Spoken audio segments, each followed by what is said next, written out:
Our journey started with the Suzhou Canal, which is a replica of the famous southern water town, said to be the Venice of the East. As we climbed up Longevity Hill, our first stop was a Tibetan-style Buddhist temple, representing the 4 continents known to the Buddhism world. The whole Longevity Hill was built by a famous Chinese emperor as a gift to his mother's 60th birthday. The emperor himself was an artist and an architect. He was said to build a big part of the palace. As his mom was devoted Buddhist, we can see Buddhist elements all over the Longevity Hill. We rush over the hill trying to be the first to get to the main structure of the whole palace, the Tower of Buddhist Incense. Look at those pictures painted under the eaves. Watching my parents pointing at a random one and telling an ancient story out of that was both amazing and overwhelming. The same feeling as getting lost in the biggest history museum. Man, so much happened on this piece of land.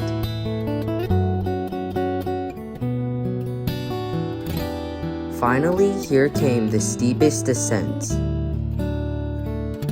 After over 100 stairs, we could declare only half a victory. As we were catching our breath, we could see the shining surface of Kunming Lake over the giant golden roofs. To the east, in yet another temple, we could see a white monument, the place where Emperor Qianlong inscribed his thoughts on building this palace. Must be a good reason to spend so much money. To the west stood a special black-colored pavilion, said to be made with pure bronze. After another 200 stairs, we finally saw the full color of Kunming Lake. A giant mirror brought us the waterfront summer breezes. Turning our heads back, we were belittled by a true signature of the emperor, the Tower of Buddhist Incense. It was carefully placed second to the peak of Longevity Hill, according to the emperor's art taste. The hexagonal Buddhist pagoda showcased the perfect traditional multi-eve architecture.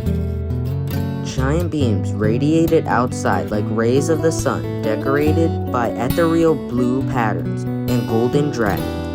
The tower hosts a statue of the 1,000-hand Bodhisattva inside. It was said that so many people needed her help, so thousands of hands was a must. It was said that Emperor Qianlong deliberately put his mom's face on the statue to show his love and respect for her. Here, another fabulous complex with the beautiful views. The emperor claimed he got the blueprint from a god in his dream, so he had to build it. With no time to waste, we charged downwards to the lakeside to see another wonder of the palace, the long corridor. But with all the visitors swarming in, it was too late. So my parents promised me a much more secluded place to go. We came across the famous marble boat. Got up onto this bridge with a spectacular arc. And guess what we found over the rainbow?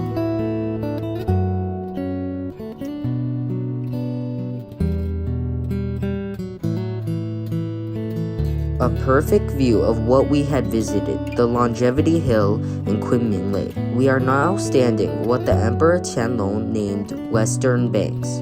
It turns out, as a nomadic emperor from the north, Emperor Qianlong was obsessed with literature, art, and architectures from southern China. He officially paid to visit southern China 6 times. But that is far from enough. He gave Longevity Hill to his mom and kept the lake to himself. He began to copy the bridges, the water town, the famous gardens, and even an entire lake to the summer palace, and made it his own Epcot. As the palace became crowded at noon, we decided to come back and revisit Kunming Lake at dawn.